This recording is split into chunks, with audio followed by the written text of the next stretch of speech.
आज आपण ही अशी एक छोट्या प्रकारची कॉइन पर्स बघणार आहोत आणि याला दोन चेन दिलेले आहेत। बघू शकता तुम्ही, या बाजूला एक चेनचा कप्पा आहे आणि याही बाजूला एक चेनचा कप्पा आहे। इथे मी याच्यामध्ये कॅश ठेवलेली आहे। या इकडच्या पॉकेटमध्ये थोडीशी चिल्लर ठेवून हे पॉकेट आपण सहज वापरू शकतो। आता हे पॉकेटचं वैशिष्ट्य म्हणजे याला आपण वेगळ्या प्रकारची चेन जोडलेली आहे आणि ही अशी चेन जोडल्यामुळे हे रनर आपल्याला रुतत नाही किंवा टोचतही नाही। आणि हे पॉकेट आपल्या आजी मावशी काकूसाठी तर खूपच उपयोगी आहे। आणि विशेष म्हणजे या पॉकेटसाठी अगदी रुमाला एवढं कापड लागतं। तर आजच्या व्हिडिओमध्ये मी तुम्हाला अगदी बारकाव्यासकट माहिती देण्याचा प्रयत्न केलेला आहे।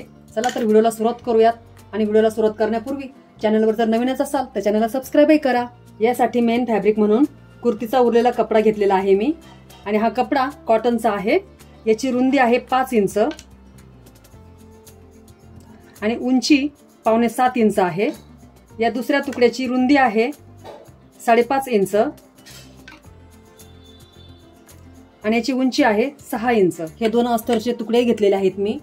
एका तुकड्याची रुंदी आहे 5 इंच आणि उंची 6.25 इंच घेतलेली आहे। हा दुसरा तुकडा मी 5.5 बाय 5.5 इंचाचा घेतलेला आहे। या दोन चेनही घ्यायच्या आहेत।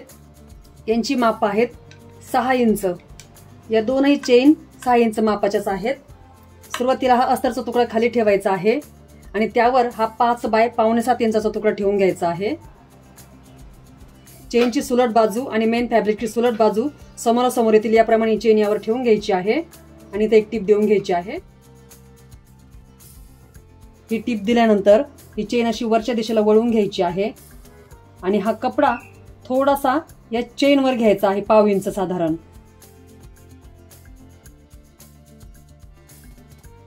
व तर आपण इथं टाचणी फिक्स करून घेऊ। इकडची अस्तर सहित बाजू या चेनवर थोडीशी अशी उंचावर करून घ्यायची आहे, म्हणजे ही चेनची बाजू आपली झाकली गेली पाहिजे। याप्रमाणे हा कपडा इथं सेट करून घ्यायचा आहे आणि इथं टीप देऊन घ्यायची आहे।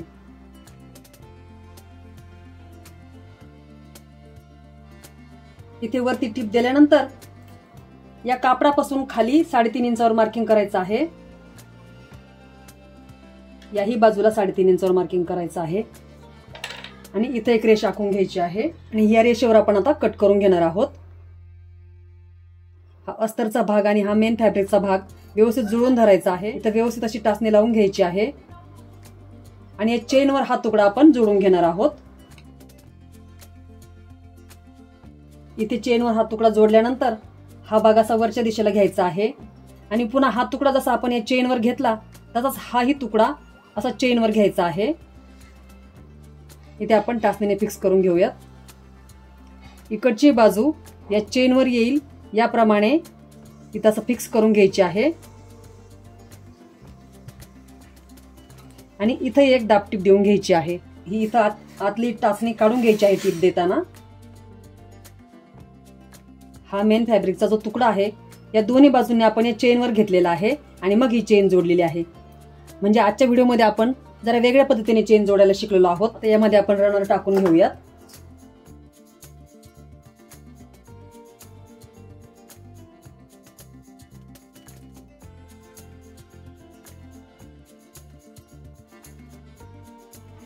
हा रनर चेनमध्ये टाकून मी एकदा काढून घेतलेला आहे।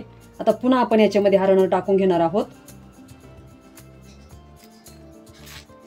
आपल्या चॅनलवर एक कमेंट आलेली होती की हा रनर याच्यामध्ये टाकायचा आणि पुन्हा काढून दुसऱ्यांदा टाकायचा। तर असं केल्यामुळे काय होतं तर हे ह्या व्हिडिओमध्ये तुम्हाला मी सांगणार आहे।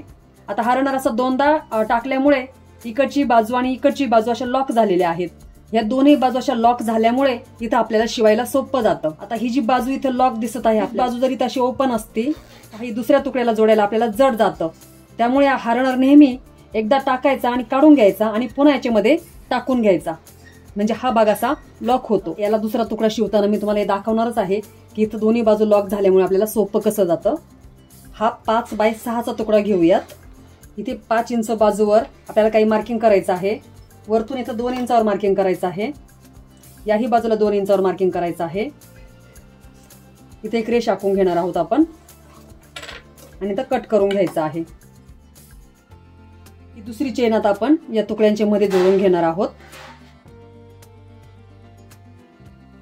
इथे आपण पहिल्या तुकड्याला जसा हा कपडा या चेनवर घेतला असंच आपण इथे हा कपडा या चेनवर घेणार आहोत आणि इथे एक दाबटीप देऊन घेणार आहोत.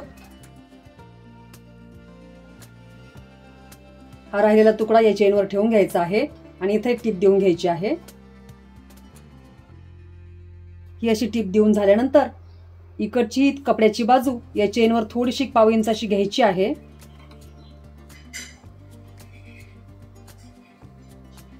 याही बाजूची पाव इंच बाजू अशी घ्यायची आहे आणि पुन्हा इथे एक दाबटीप देऊन घेणार आहोत. इथे टीप देऊन झाल्यानंतर या चेन मध्ये हा रनर टाकून घ्यायचा आहे. या दोनही तुकड्यांची जास्तीची चेन किंवा बाहेर आलेला कपडा कट करून हे दोनही तुकडे व्यवस्थित एकसारखे करून घ्यायचे आहेत.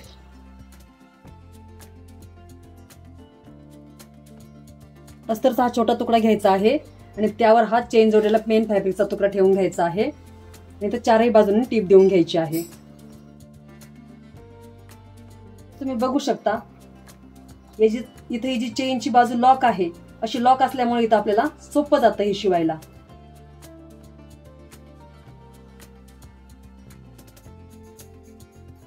आता इथं बघू शकता तुम्ही हे जर चेन अशी ओपन असती तर आपल्याला इथं जुळून धरावं लागलं असतं. म्हणून हा रनर नेहमी एकदा काढून घ्यायचा आणि पुन्हा टाकून घ्यायचा चेन मध्ये, म्हणजे ही बाजू चांगली लॉक होऊन जाते. इथे आपण हा जास्ती झालेला अस्तरचा तुकडा कट करून घेणार आहोत. आता हे दोनही मेन फॅब्रिकचे तुकडे घ्यायचे आहेत. याच्या चेनच्या दोनही बाजू वरच्या दिशेला आल्या पाहिजे, म्हणजे शेजारी शेजारी घ्यायचे आहेत आणि असे एकमेकांवर ठेवून घ्यायचे आहेत. याच्या चारही बाजू व्यवस्थित अशा एकमेकांवर जुळवून घ्यायच्या आहेत. इथं आपण व्यवस्थित टाचण्याने फिक्स करून घेऊ. या चेनचे रनर असे मध्यभागी करून घ्यायचे आहेत. हे जर बाजूला असले तर टीप देता नाही, इथं टिपे खाली येऊ शकतात. तुम्हाला मी अगदी बारकाव्यासकट माहिती देत आहे, तेव्हा हा व्हिडिओ शेवटपर्यंत बघा आणि व्हिडिओ कसा वाटला ते कमेंट करून नक्की सांगा. इथे जर थोडंसं कमी जास्त झालं तर इथे बघून घ्यायचं की या सर्व बाजू व्यवस्थित एकसारख्या चौकोनी आहेत की नाही, आणि जास्ती वाटत असेल ते भाग आपण कट करून घेऊ शकतो. आता इथं बरोबर चौकोनी टीप देऊन घ्यायची आहे. आपल्या चॅनलवर पर्स मेकिंगचे अगदी बेसिक व्हिडिओज आहेत. इथे मी टीप देऊन घेत आहे. तोपर्यंत खाली जे लाल अक्षरामध्ये सबस्क्राईबचं बटन दिसत आहे त्यावर क्लिक करून द्या, म्हणजे माझे असेच छान छान व्हिडिओ तुम्हाला पाहायला मिळतील. आता हे चारही कॉर्नर्स तिरपे कट करून घेणार आहोत. याचे तिरपे कट केल्यामुळं याचे कोने किंवा कोपरे छान निघतात.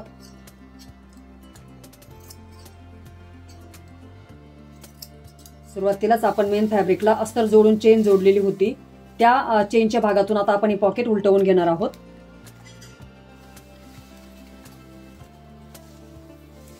टोकदार वस्तूने याचे कोपरे किंवा कोने छान काढून घ्यायचे आहेत. छानपैकी आपलं 2 पॉकेटचं छोटंसं पॉकेट तयार झालेलं आहे. याही बाजूला एक छानसं पॉकेट तयार झालेलं आहे आणि अगदी फिनिशिंग मध्ये शिवलं गेलेलं आहे. आता याच्यात सांगण्यासारखं टिप म्हणजे ही जी आपण चेन जोडलेली आहे ही चेन मी 5 नंबरची जोडलेली आहे आणि रनरही 5 नंबरचाच जोडलेला आहे. तर असं छोटे पॉकेट शिवताना तुम्ही नेहमी छोट्या चेनचा वापर करायचा, म्हणजे 3 नंबरची चेन किंवा तुम्ही इथं जेंट्स चेनही वापरू शकता किंवा लहान मुलींच्या ड्रेसला ज्या चेन लावल्या जातात त्याही तुम्ही इथं वापरू शकता. म्हणजे छोटी चेन लावली तर आणखीनच इथं रुतणार नाही किंवा वापरायलाही खूप इझी होईल हे पॉकेट. इथे याच प्रकारचं आणखी एक पॉकेट मी शिवलेलं आहे याच साईजमध्ये. तुम्ही अशा प्रकारची कॉइन पर्स भरपूर प्रमाणात शिवून घरातूनच याचा छोटासा व्यवसाय करू शकता. आजचा व्हिडिओ तुम्हाला आवडला असेल तर व्हिडिओला लाईक करा. तुम्ही लाईक केल्यामुळे युट्यूब माझे व्हिडिओ इतरांसमोर आणतं आणि चॅनलवर जर नवीनच असाल तर चॅनलला सबस्क्राईबही करा आणि बाजूला जी बेल आयकॉन दिलेली आहे त्यावरही प्रेस करा, म्हणजे माझे येणारे नवनवीन व्हिडिओ सर्वात आधी तुमच्यापर्यंत पोहोचतील. संपूर्ण व्हिडिओ पाहिला त्यासाठी धन्यवाद.